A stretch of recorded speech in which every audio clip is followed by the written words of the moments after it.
여러분, 우리 말에 대한 얘기를 할 거예요. 근데 우리 말씀의 제목은 우리의 관로에 축복이 담겨 있다. 여러분 아마 말 이렇게 할 건데 사실은 저는 입이라고 했어요. 입. 여러분, 우리 말이 어디서 나오냐? 입에서 나오잖아요. 그래서 우리 입 속에, 우리 입에 하나님의 축복이 담겨 있다. 이 틀림없는 얘기입니다. 여러분, 우리가 말을 하는 이 입은 말만 하는 것이 아니고 우리 입으로 이 몸에 영양소가 들어가는 거예요. 그래서 이 몸에 많은 지체들이 있지만은 이 입이라는 것은 너무나 소중한 거죠. 입으로 몸에 영양소가 들어갑니다. 천하에 없는 장사들도 먹지 않으면 살 수가 없어요. 그래서 좋은 영양분을 공급하는 것이죠. 또 하나, 우리의 입으로 들어가는 영양소가 있습니다.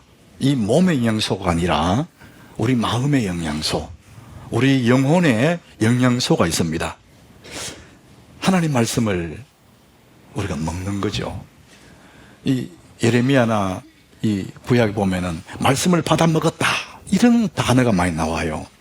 우리는 그저 그 은유법적으로 듣기도 하지만 사실은 여러분 입으로 하나님의 말씀을 먹는 거예요. 여러분 생각에는 귀로 듣는다 생각하잖아요. 물론입니다. 그러나 여러분 귀로 듣는 그 말씀은 소리일 뿐이에요.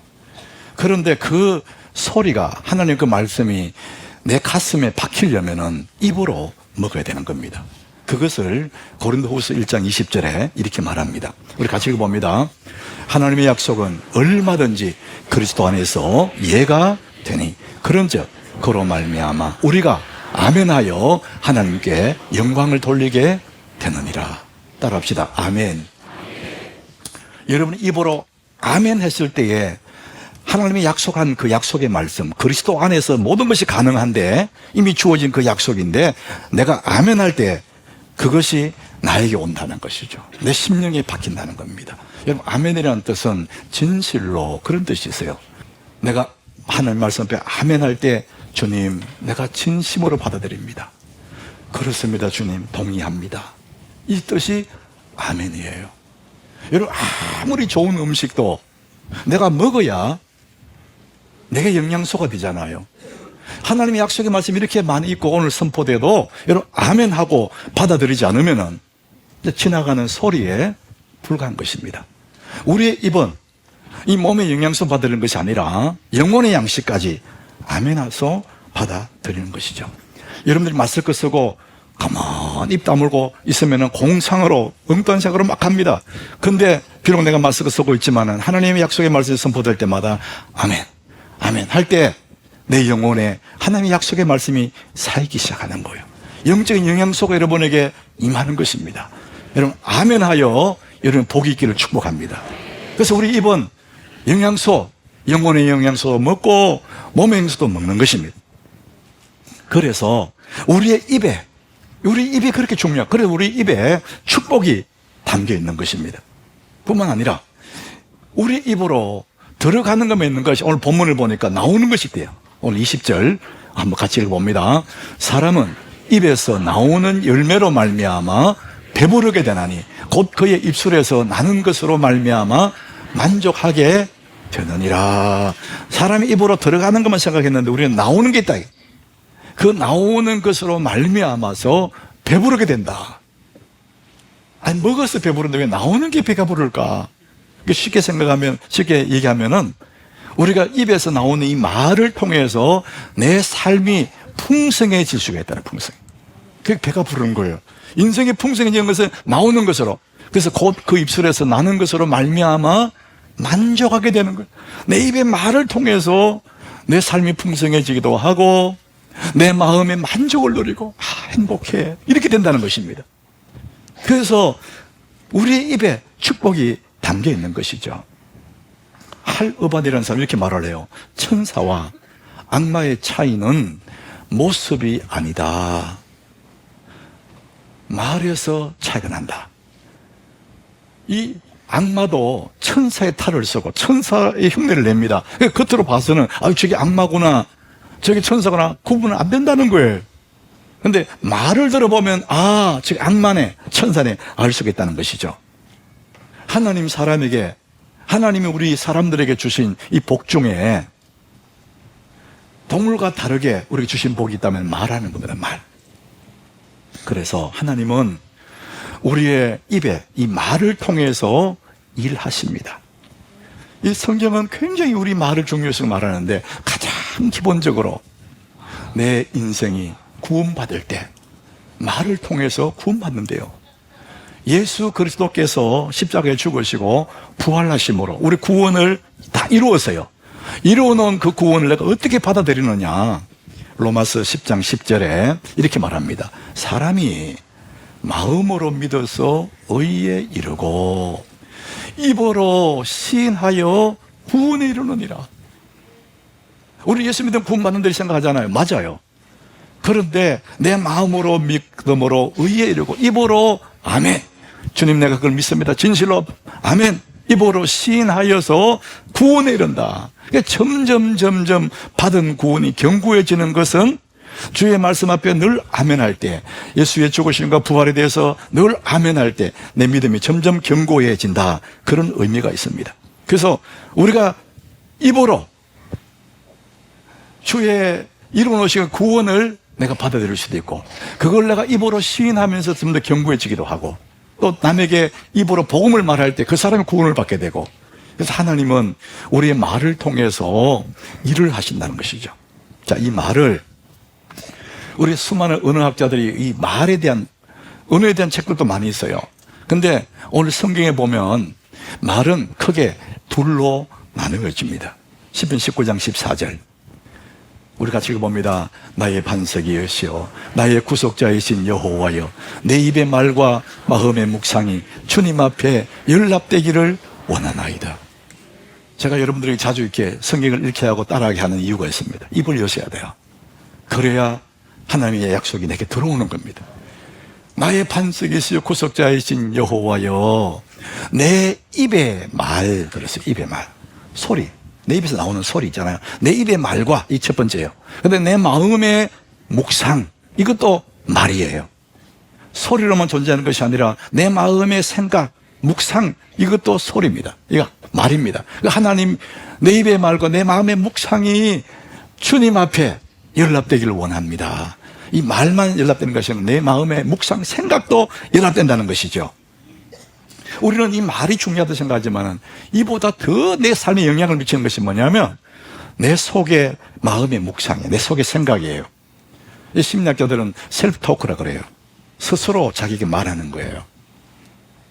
한번 내가 어려움 당하면은 나는 딴 생각, 딴 말 하고 있는데 다른 일을 해도 끝없이 내 속에서 큰일 났다, 큰일 났다, 큰일 났다. 셀프 토크 계속 내 속에 일어나는 겁니다.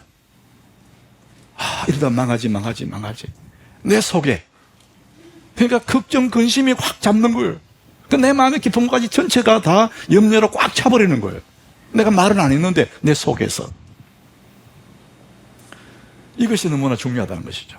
자, 그래서 말은 입에서 나오는 말이 있고 내 마음의 묵상, 생각이 되는 거예요. 근데 이 말이 또, 이 말 자체에 우리가 말할 때 사실이 있고 진실이 있다는 것이죠. 여러분, 사실, 팩트라잖아요. 눈에 보이고 만져지는 것. 기자들은 사실만 방송하고 사실만 내보내고 알리고, 그래서 사실이 아닌 것을 가짜뉴스들이 이렇게 말합니다. 그래서 우리는 자꾸 사실만 믿으려는 경향이 있어요. 있는 그대로를 믿으려는 경향이 있습니다. 그런데 그보다도 더 눈에는 보이진 않는데 사실은 그 문제로 인한 그 이면에 진실이 있습니다. 목적이 있어요. 뜻이 있습니다. 근데 그건 눈에 안 보이는 거거든요. 민수기에 보면 가나안 땅에 12정 잠꾼을 보내요. 그래서 40일 동안 쫙 돌아보고 난 다음에 백성들 앞에서 보고를 해요. 자기들 본 것을 내용을 보고해요. 그때 10명과 2명이 나누어지잖아요. 10명의 보고입니다. 이 사람들이 뭐라고 했느냐 하면은 그 긴 보고 내용을 요약하면 이거예요. 우리가 가보니까 그 땅은 정말 좋습니다. 그리고 거기에 사는 백성들은 굉장히 강합니다. 강해요. 이게 사실이거든요.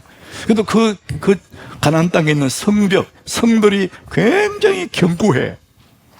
또 하나는 그들은 철병거를 가지고 있고 안악 자손이다. 거인의 후손들도 거기 살고 있더라. 그래서 우리는 못 갑니다. 사실을 얘기해서, 거짓말한 게 아니에요. 사실을 얘기했어요. 근데 그 사실을 들은 사람들이 밤새 통곡을 해요. 이제 우리는 다 죽었다. 애굽 땅으로 돌아가자. 사실을 얘기했는데 백성들이 절망해요. 그때 여호수아와 갈렙 이 두 사람, 이 두 사람도 사실을 얘기합니다. 우리 가보니까 정말 거기는 저가 꾸려는 땅이었다. 우리도 아낙 자손 봤어. 견고한 성읍도 다 봤어. 사실이야. 그런데 눈에 안 보이는 게 있는데 그게 뭐냐? 하나님의 약속이 있어. 그 땅은 하나님 주시기로 약속한 거잖아.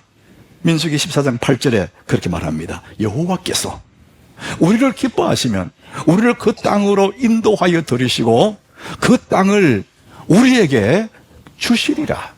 따라합시다. 그 땅을 우리에게 주시리라. 요게 보이진 않는데 하나님 약속이잖아요. 요게 진실이란 말이죠. 여러분, 믿음의 사람들, 예수 믿는 사람들은 사실만 얘기하면 안 되는 거예요. 그 사실 속에 있는 하나님의 뜻, 하나님의 약속, 하나님의 진심, 하나님의 목적을 우리 말할 수 있는 사람이 된단 말이죠. 그래서 하나님은 우리에게 인간의 말을 통해서 일을 하십니다. 믿음의 사람들은 보이지는 않지만 하나님의 그 약속과 하나님의 그 선한 뜻을 볼 수 있는, 그 말을 할 수 있는 사람이 믿음의 사람들이죠. 자, 여호수아와 갈렙이 그래서 사실은 그렇지만은 믿음의 얘기를 하는 것. 우리는 갈 수 있다. 자, 그래서 하나님이 그들을 향해서 이렇게 말씀합니다. 민수기 14장 28절. 우리 같이 읽어보겠습니다. 그들에게 이르시기를 여호와의 말씀에 내 삶을 두고 맹세하노라. 너희 말이 내 귀에 들린 대로 내가 너희에게 행하리니. 너희 말이 내 귀에 들린 대로 해주겠다. 이게 하나님 말씀. 하나님은 뭘 통해서 일하시느냐? 사람의 말을 통해서. 내가 맹세한다. 너희들이 입에 하는 말대로 내가 해주겠다. 우리는 아낙자손 때문에 못 들어갑니다. 그러면 못 들어가게 해주겠다. 그래도 우리는 들어갈 수 있습니다. 그렇게 말하면 들어가게 해주겠다. 정말 하나님은 그들의 말대로 그 불평하고 원망하는 그 모든 사람들은 광야에서 다 쓰러집니다. 마지막에 다음 세대와 함께 들어간 사람은 여호수아와 갈렙밖에 없는 거죠. 하나님은 우리의 말을 통해서 일하십니다. 근데 사람들은 자꾸만 눈에 보이는 거 사실만 얘기하고 싶어 해요. 사실이 중요한 게 아니에요. 하나님의 약속, 하나님의 목적, 그 일을 통해서 하나님 하시고자 하시는 하나님의 뜻, 그것을 말할 수 있는 사람, 그 사람이 은혜로운 사람이고 믿음의 사람입니다. 사람들이 겉보기에는 멀쩡해요. 다 괜찮은 사람 같아요. 누가 좋은 사람인지 안 좋은 사람인지 알 수가 없어요. 근데 중요한 것은 뭐냐? 그 사람 속에 뭐가 쌓여있냐? 뭘 넣어놨느냐에 따라서 좋은 사람, 악한 사람 나뉘어지는 것입니다. 예수님이 이것을 누가복음 6장 45절에 말씀합니다. 선한 사람은 어떤 사람이냐? 마음에 선을 쌓았다는 거예요. 마음에 쌓은 선, 거기서 선을 낸대요. 악한 자는 그 쌓은 악에서 그 속에 악을 많이 쌓아놨다는 거예요. 그래서 악을 낸다는 거예요. 마음에 가득한 것을 입으로 말함이니라. 사람 겉모습 보고 저 사람이 좋은 사람, 그건 말할 수 없다는 거예요. 여러분, 내가 헛간인지 곡간인지는 내 속에 뭐가 쌓여있나? 이걸 보고 알게 되는 것이죠. 그래서 말은 마음에 쌓여있는 그것이 나오는 거지 않습니까? 여러분, 우리 마음속에 말거리가 있어요. 말거리. 그래서 복 있는 사람은 어떤 사람인지 시편에 말하는데 그 속에 말거리가 많이 있는 사람, 시편 1장 2절. 여호와의 율법을 즐거워하고, 복 있는 사람은 어떤 사람이냐? 오직 여호와의 율법을 즐거워하고 그 율법을 주야로 묵상한다. 그 말은 내 마음속에 하나님의 약속의 말씀, 이 말거리를 꽉 채워놓는 거예요. 이 사람이 어떤 사람이냐? 이 사람이 인생이 어떻게 되느냐? 그 다음 절에 이렇게 말해요. 같이 읽어봅니다. 그는 시냇가에 심은 나무가 철을 따라 열매를 맺으며 그 잎사귀가 마르지 않음 같으니 그가 하는 모든 일이 다 형통하리로다. 따라합시다. 형통하리로다. 그가 하는 모든 일이 왜 형통하냐? 그 속에 쌓아놓은 말거리, 그 속에 쌓아놓은 것이 너무나 좋은 것들이란 말이에요. 이분의 입에서 나오는 것들은 다 복이야. 남의 욕하고 그런 게 아니에요. 사이에 있는 것들이 주야로 주의 말씀을 묵상하니까 말거리 자체가 꽉 차여 있다는 것이죠. 사랑하는 여러분, 여러분은 헛간입니까?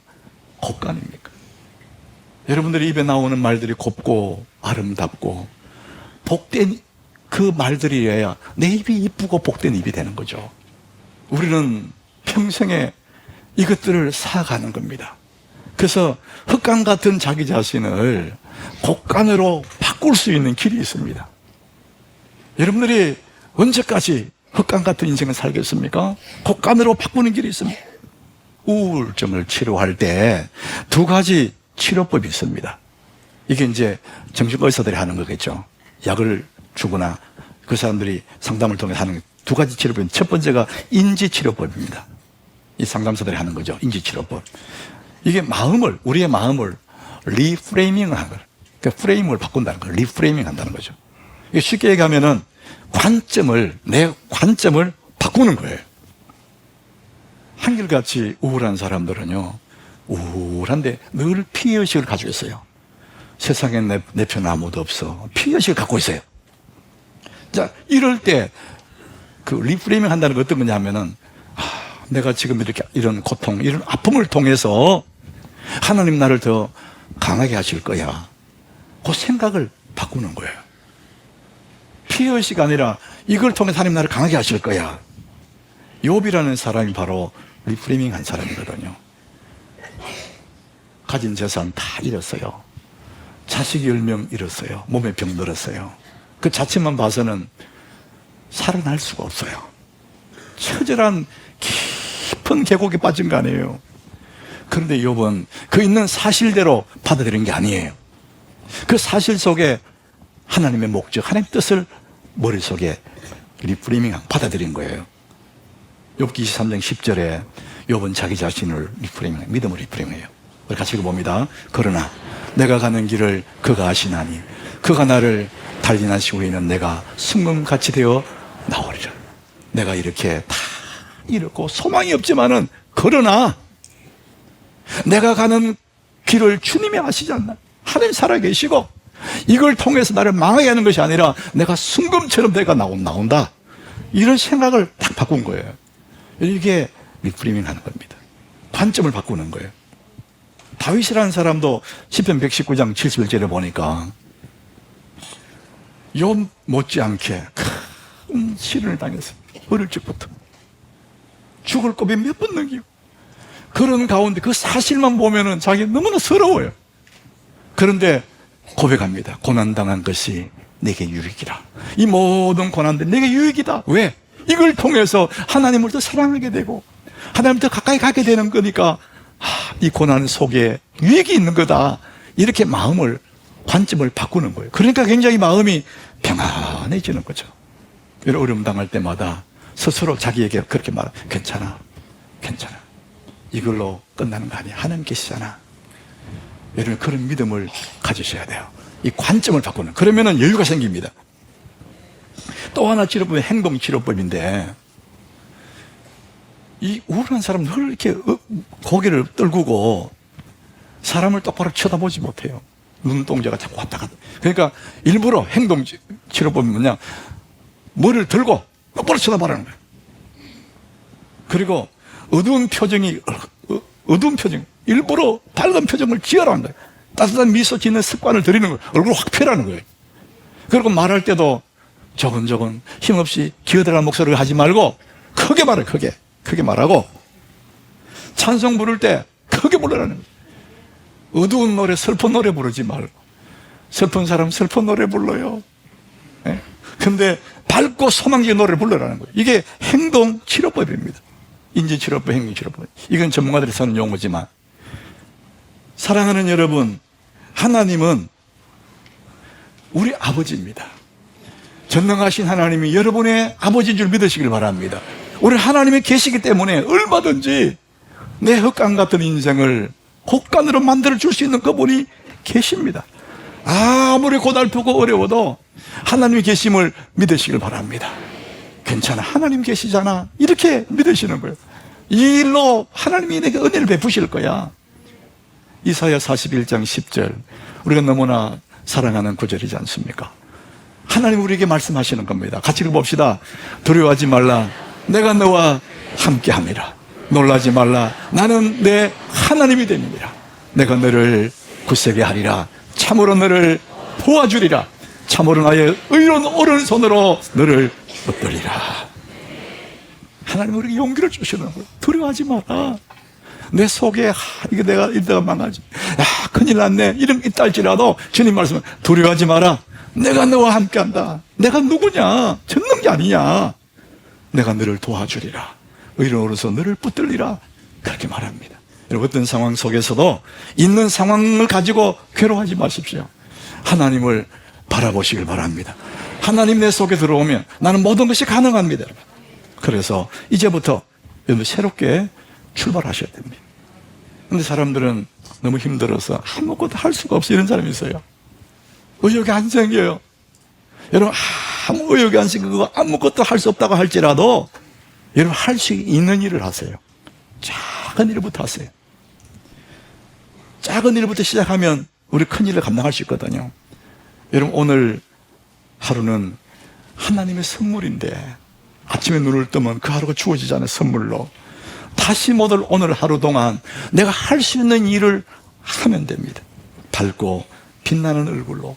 여러분, 그것은 자기가 할 수 있습니다. 누구도 그 사람 해줄 수 없어요. 자기가 할 수 있는 얘기예요.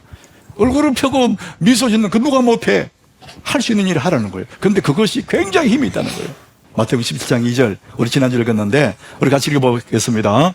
그들 앞에서 변형되사 그 얼굴이 해같이 빛나며 옷이 빛과 같이 희어졌다. 예수님의 그 얼굴이 해같이 빛났대요. 미소 정도가 아니라 환했다는 거예요. 너무나 밝고 빛나는 그 얼굴. 세상의 그 어떤 것보다도 밝고 빛나는 그 얼굴. 그 예수님의 얼굴이라는 거예요. 우리 그 예수님 우리 속에 있지 않습니까? 그 예수님의 얼굴, 그 빛나는 그 얼굴을 우리는 연습하다 보면 어느 날 우리도 나도 모르게 우리 얼굴 속에 예수의 그 빛나는 얼굴이 오지 않겠습니까? 여러분, 그래서 하루를 진짜 복되게 더 아름답게 만들어갈 수 비결은 뭐냐? 일어나서 얼굴에 환한 미소를 띄워보는 거예요. 그 연습을 통해서 할 수 있죠.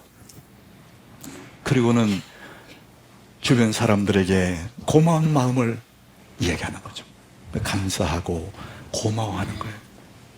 오늘 본문 21절에 보니까요, 죽고 사는 것이 어떤 돈에 있거나 그런 게 있는 게 아니고 죽게 사는 것이 혀에 힘에 달렸대요.